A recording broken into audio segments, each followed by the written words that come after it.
우리 찾으셨으면 한 목소리로 읽도록 하겠습니다. 예수께서 이 말씀을 마치심에 무리들이 그의 가르치심에 놀라니 이는 그 가르치시는 것이 권위 있는 자와 같고 그들의 서기관들과 같지 아니함이러라. 아멘. 네, 함께 잠깐 기도하겠습니다. 하나님, 오늘 이 시간 우리가 주님의 말씀을 대면하는 시간을 갖습니다. 주님께서 우리 각자에게 은혜를 더하여 주시고 이 말씀이 깨달아지며 아는 것에서 그치는 것이 아니라 우리의 삶 전체를 지배하고 주관하고 역사하시는 하나님의 말씀임을 마음껏 누리는 우리의 인생이 되어지게 은혜를 더하여 주시옵소서. 주님의 진리가 우리를 주관하고 다스리심이 우리가 가장 완전한 행복 되어짐이 다시 한번 확증되는 시간으로 인도하실 주님만 기대하며 예수님의 이름으로 기도합니다. 아멘. 네, 우리 옆에 있는 분들과 한번 인사하겠습니다. 주님이 불러주셨습니다. 네, 주님이 불러주셨습니다. 주님 불러주셨습니다. 원래 우리가 수요일에는 함께 교회사를 공부하기로 했습니다. 그래서 나름대로 많은 자료를 준비하고 그리고 이제 이 자료들을 가지고 나눌 시간을 기대하면서 기대감을 아울리치 가시기 전에 그리고 여기 또 미디어 복음하고 가시기 전에 등등 굉장히 많은 기대감을 나누었었는데 나누고 그리고 이제 저희 아내가 돌아와서 함께 또 수요 예배를 하고 이렇게 시간을 가지면서 이거 뭔가 방향이 잘못되었다는 생각을 가지게 됐어요. 왜냐하면 함께 우리가 잠깐 나누었던 것처럼 예배의 시간에 마치 강의를 듣는 것 같은 그런 것이 자꾸 혼동이 오기 시작했던 거예요. 그래서 그러면 이 수요 예배 시간을 그냥 일반적인 강의 시간으로 바꿀 것이냐 아니면은 지금까지 준비한 모든 것들을 폐하고 다시 예배의 시간에 맞는 말씀으로 준비할 것이냐 그렇게 고민을 하다가 후자로 선택하기로 했습니다. 수요 예배 시간은 예배로 있는 게 우리의 신앙에 더 유익이 있겠다는 생각이 들었어요. 그래서 교회사를 준비한 것이 아까워서는 절대로 아니고 이 준비해 놓은 교회사 내용을 정리를 해서 이제 우리 교회 카페에다가 올릴 예정에 있습니다. 계속 이제 챕터별로 올려드리면 그것을 여러분이 스스로 읽고 그리고 공부함으로 교회 역사가 이렇게 전반적으로 흘러갔었구나 그리고 이렇게 흘러가겠구나 하는 것까지 스스로 공부하실 수 있는 시간이 되셨으면 좋겠어요. 자료는 여러분이 뭐 검증하지 않아도 괜찮을 만한 관점의 자료들로 좀 준비를 해 놓았으니까 너무 걱정을 하지 마시고 그냥 무조건적으로 또 받아들이지 마시되 어쨌건 그렇게 막 염려하면서 이렇게 받아들일 수 있는 자료가 아니라는 것을 미리 말씀을 드려요. 그냥 참고하실 수 있는 자료가 될 것이라고 생각이 들고 그렇게 하면 이 교회사 공부도 개인적으로 하시면서 수요 예배 시간에 함께 말씀을 나누는 은혜도 있을 거라고 좀 확신을 가지게 되었습니다. 오늘 우리가 함께 읽었던 이 본문에서는 예수님께서 이제 산상수훈 즉 예수님의 공생의 첫 설교를 하시고 나서 이 사람들이 그 설교 후에 받았던 이 심적인 상태를 보여주고 있는 본문입니다. 여기에 보시면 무리들이 그의 가르침에 놀랐다고 표현하고 있습니다. 왜 그들은 예수님의 가르침에 그토록 놀라게 되었을까요? 무엇보다 이 29절에 나와 있는 표현은 그분의 가르침이 권위 있는 자와 같고 서기관들과 자신들의 가르쳤던 바리새인들, 유대인의 구전들과는 너무나 질적인 다른 이 메시지가 선포되어졌기 때문이에요.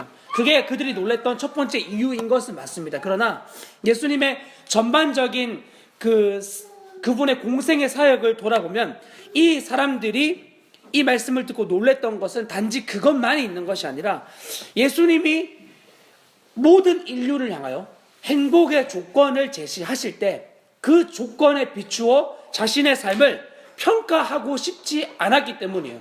자기들이 가지고 있던 행복관이 있습니다. 나름대로 행복하게 살아가고 싶은 방법과 자신의 법칙과 자신의 살아온 어떤 그런 방법들을 다 모든 사람은 가지고 있습니다. 이렇게 살면 행복할 것이야. 행복하다 그랬어. 나름대로의 그런 가치를 가지고 살아가는데 그것과 완전히 다른 그러나 너무나 권위 있는 하나님의 말씀이 선포되어지자 이들은 그 말씀에 대해 굉장히 놀랄 수밖에 없었던 것. 그리고 너무나 많은 사람들이 이 말씀을 받아들이려고 하지 않았습니다. 예수님이 길이고 진리고 생명이신 거에 대해서 우리는 다 동의를 하잖아요. 그래서 그분이 제시하신 행복의 기준을 우리는 어쨌건 믿음을 써서라도 아멘으로 취해요. 근데 그 당시에 이들은 예수님의 엄청난 말씀을 들었지만 그가 진정 하나님의 아들이신지는 알지 못했어요. 우리와 같이. 그들은 혼란스러웠어요. 하나님의 아들이 육체로 이 땅에 왔다는 것도 너무나 혼란스러운 일이었고 그분이 죽어야 된다는 사실도 그들에게는 받아들일 수 없는 일이었으며 모든 것을 버리고 예수님을 따랐던 제자들에겐 이 이야기는 굉장히 절망적인 이야기였었어요.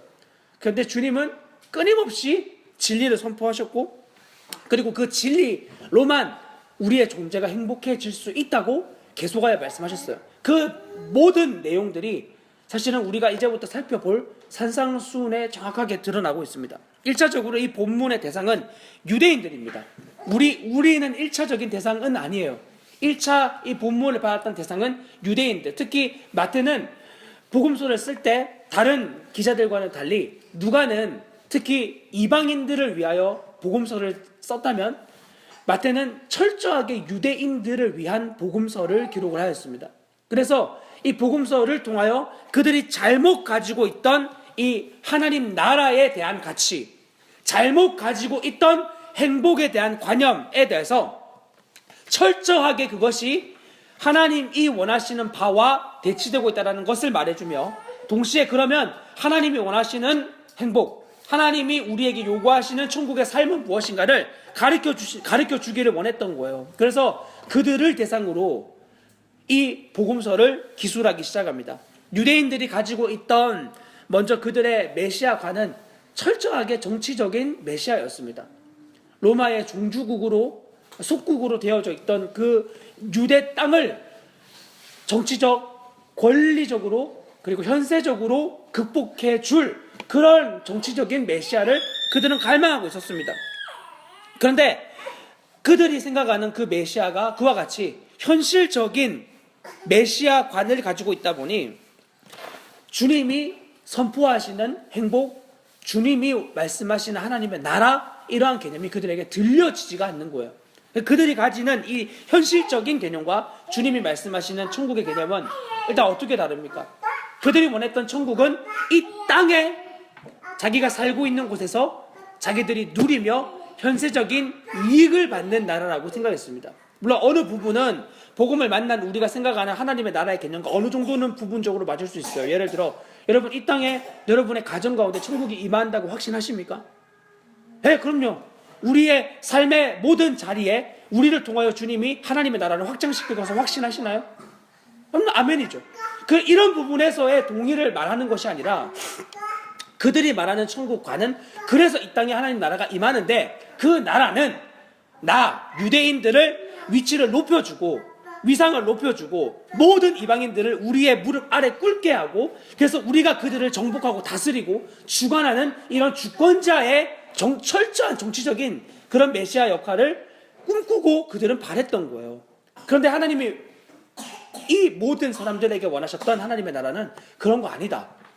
하나님 원하시는 이 구원의 대상은 아브라함의 후손이나 육신의 아브라함의 후손이 아닌 영적인 아브라함의 후손들, 그리고 그들은 상한 갈대 그리고 꺼져가는 심지와 같이 세상이 보기에는 너무나 미련해 보이고 연약해 보이고 죄인으로 치부되어 하나님의 편에 절대로 참여될 수 없다고 여겨지는 그 사람들이 야말로 스스로 죄인으로 인정하는 바로 그 사람들이야말로 바로 하나님의 나라의 백성들이며 하나님의 나라에 참여되어진 자고 그들은 이 땅에서 그 나라를 누리며 살아가는 존재가 되어진다고 주님 그렇게 말씀하시는 거죠. 그 의미가 바로 하나님의 나라가 너희 가운데 임했다는 의미인 거예요. 그러니까 주님이 말씀하시는 하나님의 나라는 철저하게 영적인 하나님의 나라인 거죠. 육체적인, 현실적인 이런 군사적인 그런 하나님의 나라가 아니라 철저히 영적이며 우리의 가치와는 다른 하나님의 나라를 이야기하고 계신 거예요. 자, 그러면 한번 좀 살펴보고 싶습니다. 그러면 그 당시에 유대인들도 이런 가치관을 가지고 있었다면 오늘날에 그리스도를 믿은 공동체, 교회 공동체는 어떠한 모습을 가지고 있는가? 유대인들이 가지고 있는 그 하나님의 나라의 개념과 그리고 메시아의 개념이 철저하게 현세적인 것이었다면 그러면 그 복음 십자가의 그리스도를 알고 경험하고 그분이 나의 구주가 되었다고 고백하는 그 교회 공동체는 과연 어떤 모습을 지금 가지고 있는가를 살펴봤을 때 정직한 우리의 고백은 너무나 피상적인 거죠. 피상적이라는 의미는 겉모습만 가지고 있다는 뜻이에요. 겉으로 드러난 현상만 가지고 있다. 즉 오늘날에 여러분들도 아마 경험을 하겠지만 만나는 많은 그리스도인들의 삶은 겉으로만 그리스도인인 사람들이 너무나 많이 있습니다. 동의하시나요? 네. 뭐 그렇지 않은 교회 공동체도 분명히 있을 거라고 생각하지만 우리가 복음 앞에 섰을 때 그 복음 앞에 서려고 오는 많은 사람들이 열심이 없는 어쩌다 그냥 한번 들러본 사람들은 별로 없거든요. 진짜 하나님을 향한 목마름과 갈망함을 가지고 있는 교회에서 최고로 열심히 있는 사람들이 주로 온단 말이에요. 그런 사람들. 그런데 그 사람들이 복음 앞에 섰을 때에 이전의 모습을 살펴보면 그렇게 열심히 있고 최선을 다하는데 성경은 그러한 사람들을 가지고 그리스도인이라고 말하지 않고 피상적, 즉 겉모습만 그리스도인처럼 보여지는 자들이라고 이야기를 하고 있어요. 이런 사람을 저는 이렇게 표현하고 싶습니다. 손쉬운 믿음을 가진 자. 자, 손쉬운 믿음을 가진 자라는 표현으로 이야기를 하고 싶은데 이게 무슨 말인가? 똑같은 말이에요. 무슨 말이냐면은 복음을 접했던 그 순간 복음을 생명으로 만나서 너무나 황홀하고 기쁘고 감격스럽고 놀라운 그런 경험이 복음 앞에 섰을 때 어쩌면 우리 모두에게 다 있어요. 그런데 그 맛을 보는데 거기에서 머물러 버리는 거예요. 예수 그리스도를 만나서 그 복음의 놀라운 감격을 체험해요. 근데 그 체험한 뒤에 거기에 그냥 머무른 채 자신이 체험했던 일만 기억을 하는 거예요. 나 옛날에 복음 만났어. 옛날에 주님 앞에 섰어. 나의 복음 했어. 그런 거 누렸어. 그런 거를 했었다 라고 멈추어 버리는 거예요. 진짜 주님이 우리에게 원하시는 삶은 뭐냐면 이 복음을 만나서 계속적인 하나님 앞에서의 순종을 통하여 그 복음을 우리의 삶의 실제적인 부분에서 누리며 나아가는 삶이에요. 하나님 우리에게 원하시는 삶이 그 순종을 통하여 계속되어지는 예수 그리스도와의 깊고 넓은 그분과의 관계를 누리는 것. 이것이 하나님이 복음을 통하여 그리스도를 믿는 자에게 누리게 하기 원하시는 삶이에요. 저는 과연 그렇다고 확신해요. 그러니까 이 손쉬운 믿음이라고 하는 건 절대로 성경적인 믿음이라고 말할 수 없는 거예요. 물론 예전에 복음 만났다, 예수 그리스도 경험했다, 그런 것이 여러분에게 거짓이라고는 말할 수 없겠어요. 그런 은혜, 그런 체험을 여러분들이 했을 수 있어요. 물론. 그러나 거기에만 머물러 있는 것을 절대로 성경은 옳다, 잘하고 있다, 칭찬받는 믿음이라고 이야기하지 않는다는 거죠. 어디로까지 이야기하고 있는가? 자, 보십시오. 예수님은 뭐라고 하고 있는가? 요한복음 8장 30절에 있는 말씀 한번 찾아봅시다. 요한복음 8장 30절 31절 보십시오. 요한복음 8장 30절 31절 말씀 찾으셨으면 같이 읽겠습니다. 시작. 그럼 이 말씀을 하심에 많은 사람이 믿더라. 그러므로 예수께서 자기를 믿은 유대인들에게 이르시되 너희가 내 말에 거하면 참으로 내 제자가 되고. 아멘. 자, 여기에 보시면 주님이 말씀을 선포하신 뒤에 많은 사람이 예수님을 믿었다고 이야기하고 있습니다. 그런데 주님이 그 믿은 사람들을 향하여서 어떻게까지 이야기하시냐면 자기를 믿은 유대인들에게 너희가 내 말에 거해야 된다. 그냥 단회적인 믿음을 쓴 것, 믿음을 취한 것으로 만족하는 주님이 아니라 너 계속하여 나의 말 안에 거해야 된다. 내 말 안에서 너 살아가야 된다. 너 계속하여 나의 생명수를 마셔야 된다라고 주님이 요구하고 있는 거예요. 자, 예수님만 그런가? 그렇지 않습니다. 주님의 동일한 명령을 받은 제자들의 이 그 고백은 역시 서신서를 보면은 정확하게 그들의 이 고백들이 나오게 되는데 이 서신서에 나오는 내용들을 보면 우리가 이제 곧 읽게 될 산상수훈의 대부분의 내용들이 서신서에 거의 다 포함이 되어져 있어요. 그러니까 오늘 이 시간에도 물론 이때에 말씀을 받는 편지를 받은 그 수신자들은 오늘날의 우리보다는 2000년 전에 있던 당시 어떤 교회 공동체, 유대인들, 이방인들 여러 사람들일 수 있지만 그 말씀이 오늘 지금 이 시간에 우리에게도 유효한 하나님의 말씀이지 않습니까? 그렇죠? 그 말씀이기 때문에 이것은 지금 우리에게도 적용되어지고 우리에게도 사라져야 되는 말씀인 거예요. 그러니 이 말씀만 비추어가지고 우리에게 적용되어진다면 우리에게도 주님은 단지 손쉬운 믿음으로 그냥 예수 한번 믿었다, 교회 다닌다 이런 것으로 너희의 믿음을 확증하지 말고 너 계속하여 하나님의 진리의 말씀에 순종함으로 그 순종을 통하여 주님을 누리는 삶 가운데 너희가 있는가 이것을 확인하기를 원하신다는 거죠. 그러니까 우리의 믿음이라고 하는 것은 반드시 순종을 통한 즉 행위로서 우리의 믿음은 드러나게 되어 있는 거예요. 동의하시나요? 네, 우리의 믿음은 순종을 통하지 않고 예전에 어떤 하나님을 만난 은혜가 있었다, 경험이 있다, 체험을 했다 이것만으로 머무르지 않고 매 순간 우리의 삶의 행위를 통해 그분을 믿는, 말씀을 믿는 우리의 순종을 통하여 우리의 행위로 그 믿음은 드러나게 되어져 있어요. 이것을 극명하게 드러내고 있는 성경이 바로 야고보서인 거죠. 그죠? 그러니까 당시에 루터 같은 경우에 그 야고보서를 터부시했던 이유는 워낙에 가톨릭이라고 하는 곳이 자신의 행위로서 하나님의 구원을 드러내는 것이 너무나 강하게 메시지가 선포되어져 있었기 때문에 그 배경에서 살았던 루터는 이 야고보서를 굉장히 터부시할 수밖에 없었던 상황 가운데 있었어요. 물론 나중에 그가 야고보서의 깊은 의미를 깨닫고 하나님의 놀라운 말씀으로 선포하긴 하지만 그 전엔 그런 의미를 가지고 있었던 거예요. 자, 이런 하나님 앞에 온전한 순종으로 자신의 행위로 믿음을 드러내지 않는 단지 피상적인 그리고 손쉬운 믿음을 가지고 있는 교회를 다니고 있는 사람들은 일반적으로 이런 사람들은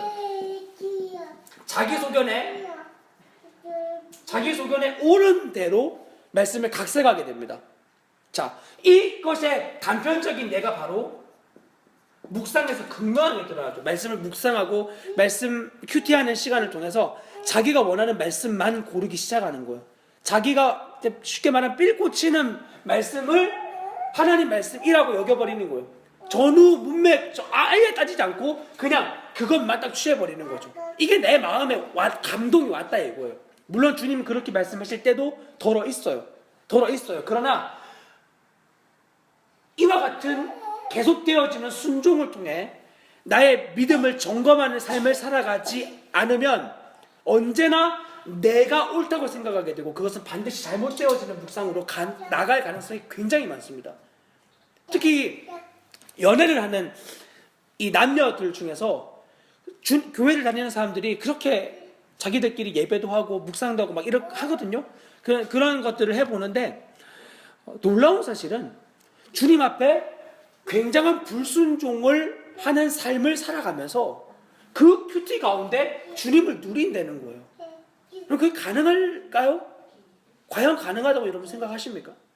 나의 삶이 하나님 앞에 온전한 순종으로 드려지지 않고 있어요. 자기가 알아요. 모른다면 그럴 수 있다고 칩시다. 알아요. 이게 잘못되었다라는 걸 너무나 분명하게 알 수밖에 없어요. 우리가 교회를 다니고 있다면. 왜냐하면 교회에서 어쨌건 내가 살지 못해도 진리는 선포되니까. 그런데 그 순종함으로 나를 드리지 않아. 그런데 묵상은 너무 막 하나님의 말씀이 막 쏟아진다. 절대 그럴 수 없어요. 그리고 그 하나님 말씀이 쏟아진다 그래도 그럴수록 더 비참한 거예요. 왜냐하면 그 말씀을 자기가 살고 있지 않기 때문에 그냥 단지 하나님의 전달받는 통로만 된다. 그 통로 되어지는 영광을 누리지 못한다. 이것만큼 비참한 삶이 없는 거예요. 기독교인들에게. 자, 그리고 이러한 묵상이 이제 심해지면 이제 이단되는 거죠. 결국 오늘날의 시대에 이단들이 많이 나타나게 된 이유는 근본적으로 따지면 가장 큰 이유가 바로 교회 안에 하나님의 진리의 말씀을 온전히 순종하여 자신의 행위로 드러내는 믿음을 가진 자들이 별로 없기 때문에 일어나는 현상 중에 하나라고 볼 수 있다고 저는 생각합니다. 즉, 그러면 이러한 빠짐에 있는 자들을 구원하기 위해서 필요한 것은 다른 게 아닙니다.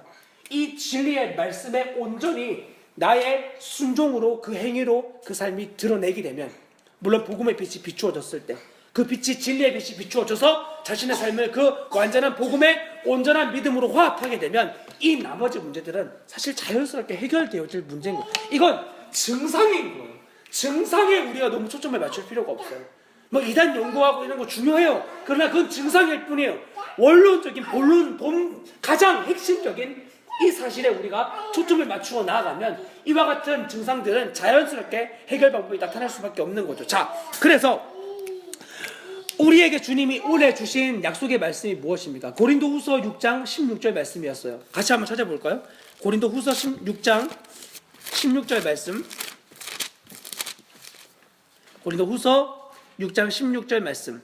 자, 말씀 찾으셨으면 같이 읽겠습니다. 하나님의 성전과 우상이 어찌 일치가 되리요? 우리는 살아계신 하나님의 성전이라. 이와 같이 하나님께서 이르시되 내가 그들 가운데 거하며 두루 행하여 나는 그들의 하나님이 되고 그들은 나의 백성이 되리라. 아멘. 자, 이 말씀을 근거로 원래 주님 우리에게 주신 이 올해의 그 약속의 뭐라고 했죠? 약속의 표가 진리를 살아내는 생명 공동체였어요. 우리는 하나님의 거룩한 성전이라 라고 하는 이 말씀을 가지고 하나님의 주님의 거룩한 성전은 반드시 하나님의 진리의 말씀을 살아내는 공동체라는 그러한 마음을 주님이 주셨어요. 그래서 우리 교회에 지금 필요한 것은 어떤 이론과 그리고 더 많은 지식과 같은 것을 쌓는 것이 초점이 아니라 그걸 필요 없다고 말씀만 드리는 게 전혀 아니고, 왜냐하면 그러한 지식은 우리에게 중요하다는 것이 여러분 에드워드 목사님을 통해서 분명히 확증하셨을 거예요. 그러니까 그게 거기에서만 머무르는 게 아니라 이 진리의 말씀을 우리의 삶 가운데, 우리의 공동체 가운데, 우리의 교회 안에서 살아내게 하는 것, 이것을 주님이 우리에게 원하시는, 요구하시는 바라고 확증하게 되었습니다. 그래서 이것을 결국 교회가 진리를 살아내는 생명 공동체가 되기 위해선 말씀을 행해야 되는 거예요. 말씀을 행하지 않고 말씀을 살아내지 않고 우리의 공동체는 진리를 살아갑니다. 진리를 따르고 있습니다. 진리로 살고 있습니다. 라고는 절대로 말할 수 없는 거죠. 진리를 행할 때에만 반드시 진리를 살아내는 생명 공동체라고 할 수 있는 거예요. 생명이 있다면 반드시 행할 수밖에 없는 그러한 순환 고리를 가지고 있는 거죠. 우리에게 생명이 없다면 행할 수 없어요. 왜냐하면 행할 수 있는 힘이 없기 때문에. 그러나 생명이 있다면 이것은 할 수가 있는 거죠. 혹시 여러분들 변호인이라는 영화 보신 적 있나요? 네, 변호인이라는 영화를 보면 그 영화에서 이제 우리나라의 군사 정권으로 인해서 굉장히 많은 탄압이 시작되어지는데, 그때 많은 대학생들, 의식 있는 사람들이 그 정권에 대하여 투쟁을 하기 시작합니다. 데모를 하고. 그런데 이 데모하는 학생에게 이제 이 주인공 변호인이 찾아간 거예요. 몰랐죠. 그리고는 이제 술을 마시면서 그 애한테 이제 이야기를 하는 거예요. 너 어디 가서 데모 같은 거 하지 말라고. 그 빨갱이 새끼들이나 하는 거라고. 막 이러면서 이제 그렇게 하는 거라고 했더니 그 아이가 이제 듣다가 그러면 가만히 있으면 뭐가 달라지냐고. 이 말을 하자 이 변호인이 연이 받은 거예요. 그리고는 너 같은 애들이 이 정권에 대해서 아무리 소리 지르고 뭐 이렇게 한다 그래도 하나라도 바뀔 것 같냐고. 이거 다 계란으로 바위를 치는 격이라고. 그렇게 이야기를 해요. 계란으로 바위를 치는 격이야. 그랬더니 이 학생이 그 말을 듣다가 그래도 바위는 생명이 없는 것이고 계란은 생명이 있지 않습니까? 생명이 있는 계란은 바위 위에 계속 던져질 수밖에 없다고. 이건 굉장히 놀라운 이야기를 해요. 이게 무슨 말이냐면은 생명이 있다라고 하는 건 반드시 움직임을 동반하는 거예요. 우리의 믿음의 근거가 생명이 있는 진리의 말씀의 터 위에 서 있다면 그 진리의 말씀이 이끄는 자리로 우리는 반드시 행할 수밖에 없는 거죠. 동의되시죠? 네. 그래서 주님 우리에게 이와 같은 말씀을 요구하신다고 확신하는 거예요. 자, 그러면 복음을 만났다. 한번 살펴봅시다.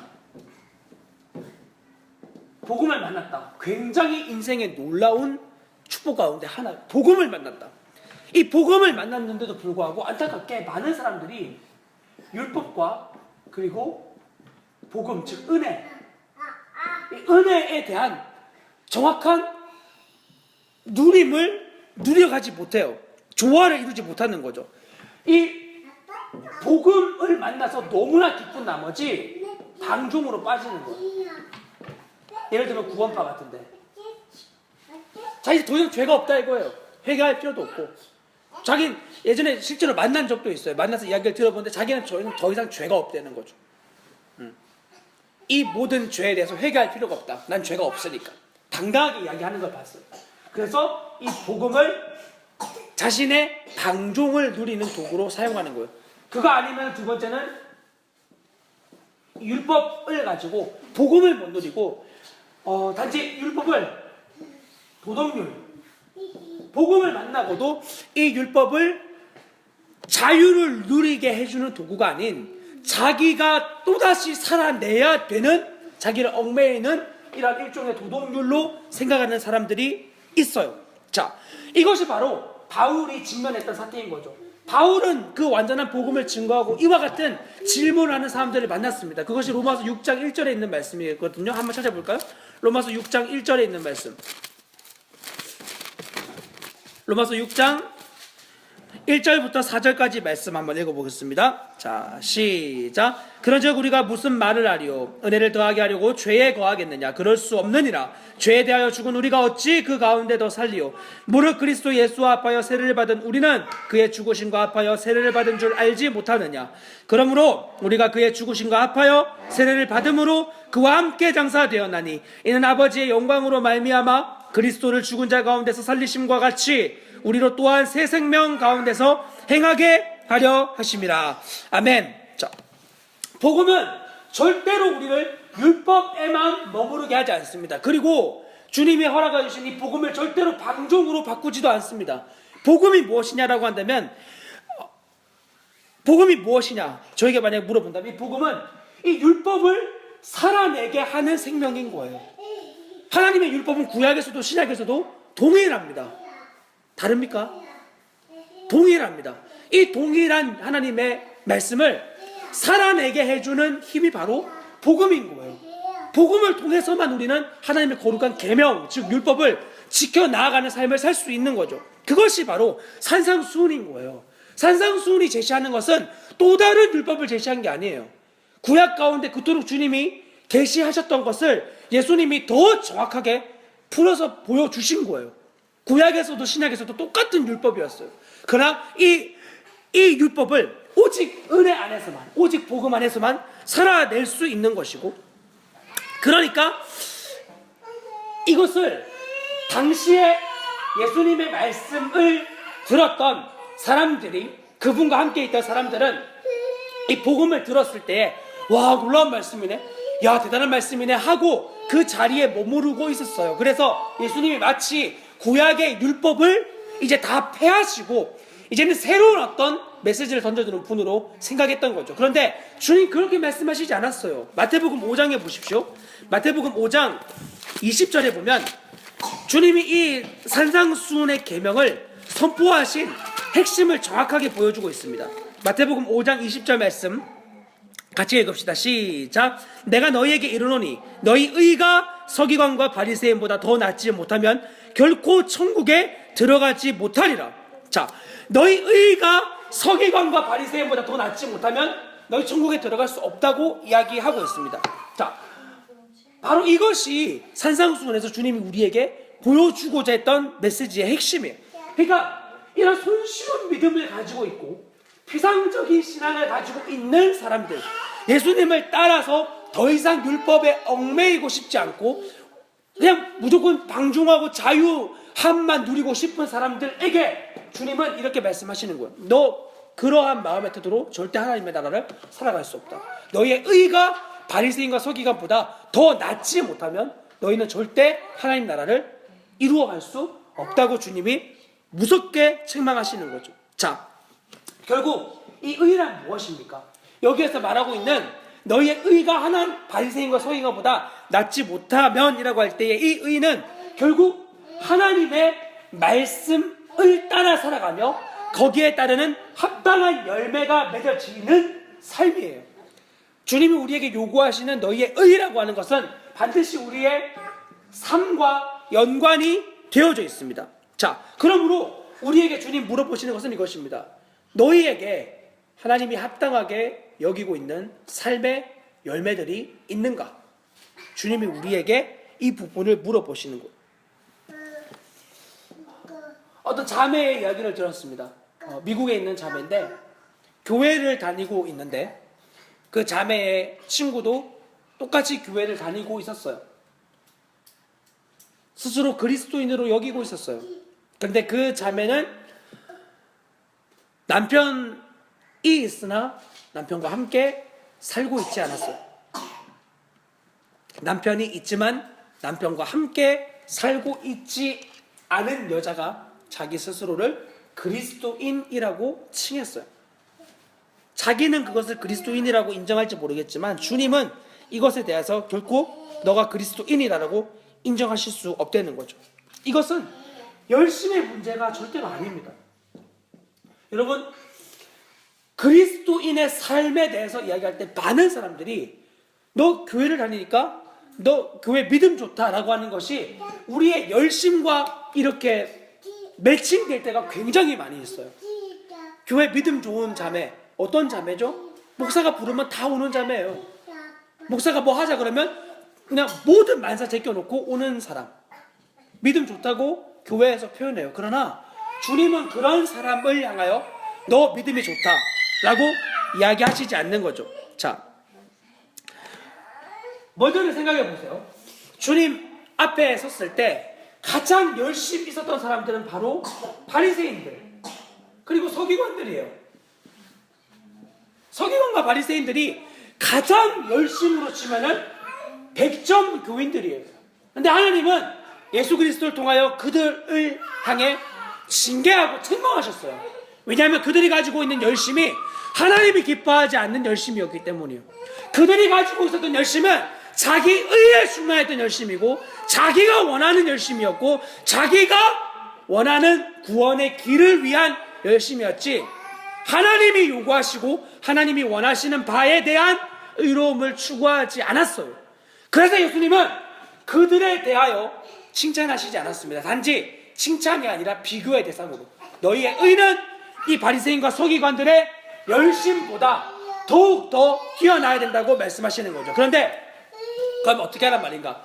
우리도 이제 소득의 11조를 낼 때 1원짜리 하나도 틀리지 않고 뭐 시간의 11조를 또 다 떼어드리고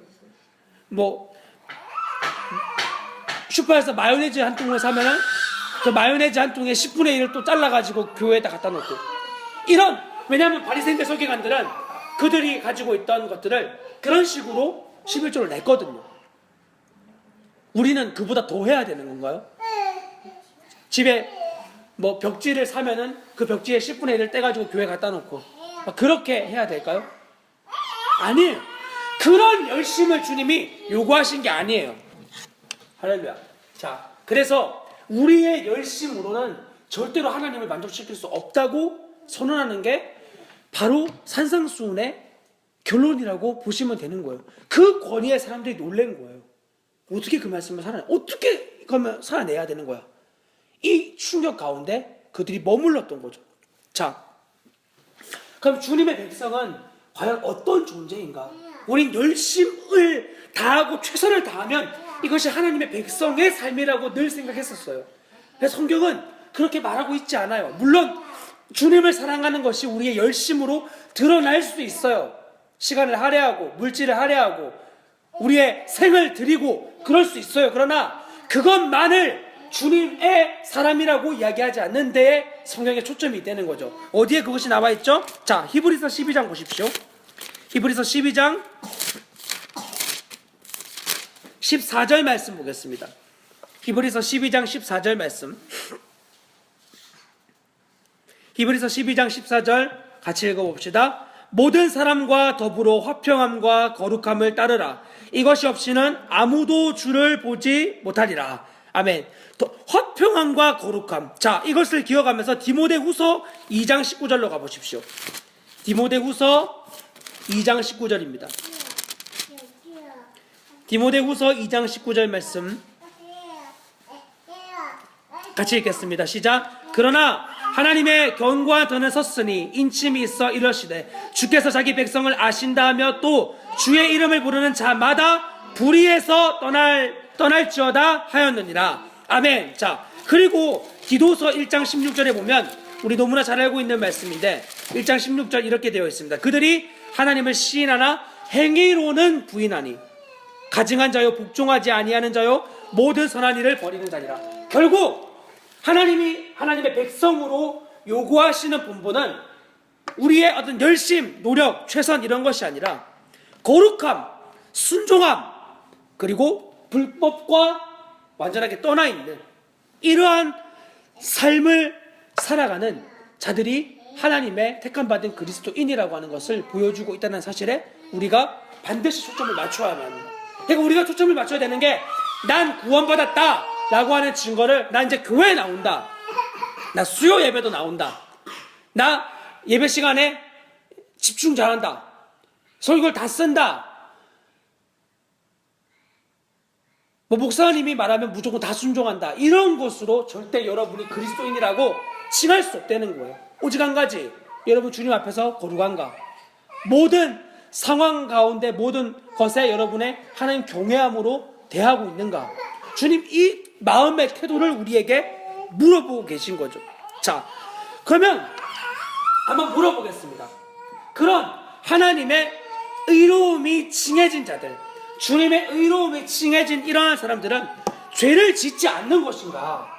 거룩하다고 하는 것은 죄의 반대되는 속성 아닙니까? 그렇죠? 거룩은 죄의 반대 속성이죠. 의롭다라고 하는 것은 그러면 죄와 타협할 수 없는 생명이 우리 안에 부여진 것이고 그러한 존재가 되어졌다라고 하는 건데, 그러면 죄를 안 짓는 건가? 라는 질문을 할 때 요한 1서는 이 일에 대해서 이렇게 대답을 하고 있습니다. 1서 9절에 보면 만일 우리가 우리 죄를 자백하면 그는 미쁘시고 의로우사 우리 죄를 사하시며 우리를 모든 불의에서 깨끗하게 하실 것이요. 이 전에 나오는 말씀이 만일 우리가 죄가 없다고 말하면 스스로 속이고 또 진리가 우리 속에 있지 아니할 것이요 라고 말씀이 시작됩니다. 즉 우리는 죄를 안 짓고 살 수 없는 겁니다. 여러분 이 말에 대해서 혼동이 생기지 않았으면 좋겠습니다. 자, 그러면 로마서 8장에 보면 우리 이제 죄에 대해서 거하지 않는다 그랬는데 죄 짓는 거야? 죄 지어도 되는 거야? 그런 의미로서 드리는 말씀이 절대로 아니에요. 물론 여기 계신 분들이 그런 혼동을 느끼실 분들은 아니겠지만 이 말씀에서 증거하고 있는 것은 우리 안에 우리도 모르게 여러분 안에 생겨나는 끊임없이 마음에서부터 솟아나는 그러한 죄의 이 씨앗들 말입니다. 그런 것들 여러분 대면할 때가 있잖아요. 그렇죠? 되게 잘 참으세요 항상? 저는 지금의 상황이 너무 힘들어요. 마음에 끊임없이 제 안에서 싸워요. 이 상황 가운데에서 그 싸우는 마음이 있다고 하는 건 주님 반대편에 서 있는 마음이 있다는 거예요. 그때 어떻게 하는 거죠? 주님의 마음을 계속 취하는 거예요. 여러분은 다 품으실 수 있다고 생각하시나요? 자녀는 품을 수 있겠지만 남편은 품을 수 있을까요? 항상? 자녀는 품을 수 있지만 아내는 항상 품을 수 있을까요? 내가 사랑하는 선교사님은 항상 품을 수 있지만 나를 미워하는 것처럼 보이는 그 선교사님 항상 품을 수 있을까요? 그럴 수 없다는 거예요. 우리의 마음에 그런 끊임없는 이 죄의 속성들이 나타나요. 그것을 주님은 죄라고 이야기하세요. 괜찮다고 말씀하시지 않아요. 그것이 나타났을 때 그것을 우리가 하나님 앞에 정직하게 아뢰며 나아가면 주님은 미쁘시고 의로우사 우리의 죄를 사하신다고 약속하세요. 왜냐하면 그러한 죄의 영향력이 더 이상 나와 관계없는 생명 되어졌음을 믿음으로 취하는 일이기 때문에 더 이상 주님은 그것에 향하여서 너희는 죄 있는 존재다라고 말씀하시는 것이 아니라 그렇다, 너희는 내가 선포한 이 말씀을 믿는 믿음을 취했기 때문에 너희는 그 믿음에 근거하여 의로운 존재라고 선포하여 주시는 거죠. 그러므로 여러분, 의로운 자는 죄를 짓습니다. 죄 가운데 넘어질 수도 있습니다. 때로는 그거 절대 정당화하는 것은 아닙니다. 그러면 안 됩니다. 그러나 그럴 때가 있습니다. 그러나 여러분 안에 주님이 새겨놓은 가장 놀라운 속성은 그럼에도 불구하고 끊임없이 하나님의 의를 갈망하고 죄를 미워하는 자리로 여러분 나아가게 한다는 사실입니다. 주님이 복음으로 이루어낸 생명이 하나님이 바로 이 일인 거예요. 이 자리에만 머무르게 하지 않습니다. 그런 우리를 이끌어서 하나님의 영광스러움을 다시 바라보게 하고, 그러므로 그 영광스러운 자리를 다시 지위를 믿음으로 취하게 하여 다시 죄를 미워하고 싫어하고 혐오하여 하나님의 영광과 거룩과 의로움과 선하심으로 달려나아가도록 우리를 이끌어 가시는 거예요. 이것이 주님이 복음을 통하여 생명을 얻은 자에게 이루어내시는 주님의 놀라운 일입니다. 자, 그래서 여러분들에게 물어보고 싶습니다. 여러분들 의에 줄이고 목마르고 계십니까? 주님 말씀해 주신 이 산상수훈에 있는 계명처럼 의에 줄이고 목마르고 계십니까? 하나님의 거룩한 삶을 살고 싶은 그러한 열망에 매 순간 사로잡혀 있습니까? 그 삶을 살고 싶어 하는 갈망함이 여러분 안에 가득 차오르고 있습니까? 주님 우리에게 이것을 물어보시는 거예요. 이것이 우리의 믿음을 점검하는 척도여야 되는 거예요. 주님을 만났다, 복음 학교했다, 몇 기 수료했다, 섬김이 갔다, 섬김이 뺐지 우리 집에 한 다스씩 있다, 이런 게 우리에게 자랑이 되는 게 아니라, 우리에게 자랑되어지고 우리의 의로움의 척도가 되어지는 것은 단 한 가지, 계속하여 주님의 의로움을 추구하고 있는가, 주님의 의로움을 갈망하고 있는가. 그 의로움이 나의 삶이 되지 않음에 대한 안타까움과 내 안에 끊임없이 솟아오르는 이 주님을 향한 그 뜨거운 열망이 내 안에 있는가 하는 것을 살펴봐야 되는 거예요. 그래서 바울은 우리에게 이렇게 말씀하는 거죠. 자, 고린도후서 13장으로 한번 가볼게요. 고린도후서 13장 5절에 있는 말씀을 한번 보겠습니다. 고린도후서 13장 5절에 있는 말씀 같이 읽습니다. 시작. 너희는 믿음 안에 있는가? 너희 자신을 시험하고 너희 자신을 확증하라. 예수 그리스도께서 너희 안에 계신 줄을 너희가 스스로 알지 못하느냐? 그렇지 않으면 너희는 버림받은 자니라. 아멘. 자, 바울은 여기에서 우리에게 믿음을 점검 혹은 시험해야 되는 이유를 보여주고 있습니다. 예전에 우리가 경험했던 구원의 체험, 복음 앞에 섰던 어떤 단회적인 경험, 이런 것이 우리의 삶에 중요한 게 아니라 너 계속하여 현실에 너 지금의 이 자리에서 복음을 누리고 있는지를 바울은 우리에게 물어보고 있는 거예요. 이 시험한다라고 하는 단어는 과거의 한 사건을 의미하는 그런 완료형이 아니라 현재 진행형으로 계속하여 쓰이고 있는 단어예요. 지금도 너 시험해야 된다. 지금도 너 확증해야 된다. 너 지금 복음학교 처음 했을 때 그때 그 경험 말고, 선김이 때 나누었던 그런 나의 복음 말고, 너 지금 이 자리에 이 시간에 복음을 누리고 있느냐, 이것을 주님이 우리에게 너 시험하고 확증해라 라고 이야기하는 거죠. 그러니까 복음은 반드시 현재여야 되는 거예요. 복음은 절대로, 이 제자 맞나요? 네, 복음은 절대로 과거 혹은 미래의 것으로 머무르지 않아요. 복음은 언제나 현재입니다. 지금 나의 삶에서 누리는 하나님의 복음이어야 되는 거예요. 그래서 그리스도에게 나아오는 사람들은 계속하여 나의 현재 지은 이 비참한 죄의 모습을 주님 앞에 애통해 하면서, 그리고 그 애통함에만 머무르는 것이 아니라 이 애통함을 넘어 그 의를 목말라 하고 주님의 의를 갈망하는 자리로까지 나아가는 이 모습이 바로 구원받은 그리스도인의 모습인 거죠. 이 사실을 우리가 점검해야만 하는 거예요. 이 사실을. 이 참된 그리스도인의 삶에 대해서는 제가 다음 주에 조금 더 깊게 말씀을 나누도록 하겠습니다. 그래서 우리에게 결론적으로 드리고 싶은 말씀이 있습니다. 이 엄청난 하나님의 말씀, 반드시 순종을 통해서만 나의 행위를 통하여 누릴 수 있는 이 복음, 과연 살 수 있는 것인가? 지금까지 나눈 이야기를 보면 우리는 또 끊임없이 죄를 짓고 죄 가운데 넘어지기도 하고 죄와 나가 싸우기도 하는 이러한 현재를 계속하여 보내게 되고, 방금 전까지 나의 마음이 무너졌던 시간들이 나에게도 있는데, 그러면 그 복음은 과연 살아낼 수 있는 복음인가? 이 질문 앞에 섰을 때 많은 사람들은 이 복음을 가지고 존재적인 문제로 직면한 것이 아니라 이런 식으로 살면 하나님 나라를 이 땅에 이룰 수 있을 것이라고 많이들 착각했어요. 이 마태복음에 나와 있는 산상수훈에 있는 계명을 우리 나라의 법처럼 만들어서 진행해 가면 이런 하나님의 나라를 만들 수 있을 것이라고 생각했던 거죠. 그러나 그러한 일은 일어날 수 없었어요. 왜냐하면 이 하나님의 나라가 이루어지기 위해서 가장 먼저 이루어져야 되는 것이 바로 우리 존재의 변화이기 때문이에요. 이걸 모든 철학자들, 모든 사상가들이 다 간과했던 사실이에요. 그들은 인간에게 대해 아주 작은 가능성들을 가지고 있었어요. 전에도 함께 나누었지만 성악설을 주장했던 순자, 여러분 알고 있는 자매 이름이 아니고 순자, 공자 말고 조차도 인간은 악하다라고 이야기했지만 그러나 노력하고 갈고 닦으면 그 선함에 이룰 수 있다고 착각했었어요.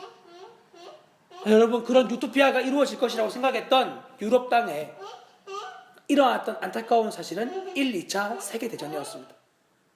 교육하고 갈고 닦고 힘쓰고 애쓰면 인간을 통하여 세상이 이롭게 되어질 거라고 생각했던 꿈이 1, 2차 세계대전을 통해 완전하게 전복되었습니다.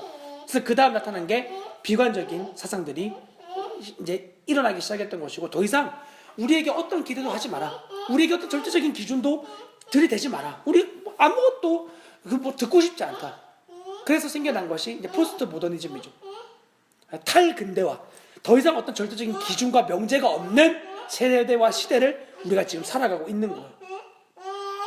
그러한 시대를 살고 있는 우리들에게 세상은 질문합니다. 당신은 행복하냐고? 당신 정말 행복하냐고? 아니 예전에 행복했던 거 말고, 옛날에 너 결혼하기 전에 행복했던 거 말고, 결혼해서 잠깐 행복했던 거 말고, 결혼한 뒤에 자녀를 낳아서 그 순간 행복했던 거 말고, 너 지금 자녀를 키우고 있는 그 자리에서 너 행복해? 너 지금 허락되어진 이 환경에서 너 행복을 누리고 있어? 너를 그렇게 갉아먹고 너를 어렵게 만드는 그 사람들과의 관계 속에서 넌 지금 행복해? 그렇다면 무엇이 너를 그렇게 행복하게 만들고 있는 거니? 세상이 우리에게 물어보고 싶은 질문은 바로 이 질문이에요.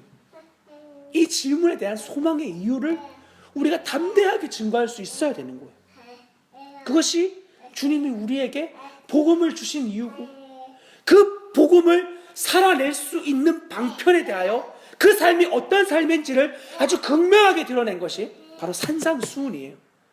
그래서 우리는 진리를 살아내는 생명 공동체로서, 이 진리를 살아낼 수 있다고 믿는 한 사람으로서, 그리고 이것을 확증하고 있는 여러분들에게, 어쩌면 여러분들 안에 이 믿음을 살 수 없어, 복음은 살 수 없어, 그냥 잠깐 여기서 치열하게 하다가 주님 나라 가서 사는 거지, 여기에서는 소망 없어 라고 하는 여러분들에게 선포하는 거예요.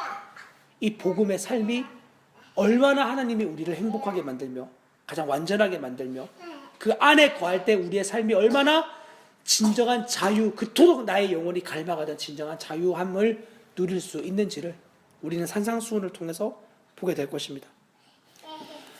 사랑하는 우리 반석주한교회 성도 여러분, 세상이 보고 싶어하는 삶 이전에 우리가 먼저 이 삶을 더욱 현재적으로 누려야 되겠습니다. 우리에게 허락되어진 시간 그렇게 많지 않습니다. 이 시간 가운데 우리가 더욱 하나님의 이 진리의 말씀을 마음껏 살아내는 존재로, 그러한 자들이 모인 생명 공동체로 우리를 통하여 이 썩어가고 계속해서 썩어져가고 있는 이 세상에 하나님의 진리의 빛이 비추어주고 그 썩음을 멈추게 해주는 소금의 역할을 감당하는 우리의 거룩한 삶이 되었으면 좋겠습니다. 같이 기도하겠습니다. 하나님, 우리에게 이제 시작되어지는 이 산상수훈의 말씀을 주님 더욱더 선명하게 깨닫게 하여 주십시오. 세상이 우리를 향하여 그토록 바라보기 원하는 그 소망에 관한 이유, 우리에게 실제되어진 우리의 현재적인 삶에서 누리고 있는 예수 그리스도, 그분을 담대히 거침없이 증거하는 우리의 인생 되어지기를 간절히 주님 앞에 아뢰입니다. 하나님, 이 말씀을 주신 것이 우리를 죽이기 위하심이 아니라 우리를 살아내기 위하심이라는 주님의 진리의 말씀을 믿습니다. 예수님 그리스도께서 십자가에 달려 죽으신 이유가 바로 이 복음, 이 하나님의 말씀을 살아내기 하시기 위함임을 우리가 더욱 알아 우리의 삶의 모든 전반적인 영역에서 그 삶을 마음껏 누리며 살아가는 인생 되어지도록 하나님 우리에게 은혜를 더하여 주시옵소서. 우리를 그와 같은 소망의 이유를 가진 자들로 우리를 이끌어 가시며 인도하시며 마음껏 살아내게 하시길 원하시는 주님이셔서 너무나 감사합니다. 하나님, 우리를 포기하지 마시고 우리의 주어진 현재의 시간에서 이 복음이 영화로워지는 자리로 날마다 우리를 이끌어 가 주시옵소서. 이 놀라운 일을 이루어내시는 우리 주님을 찬양하며 사랑하는 예수님의 이름으로 기도합니다. 아멘.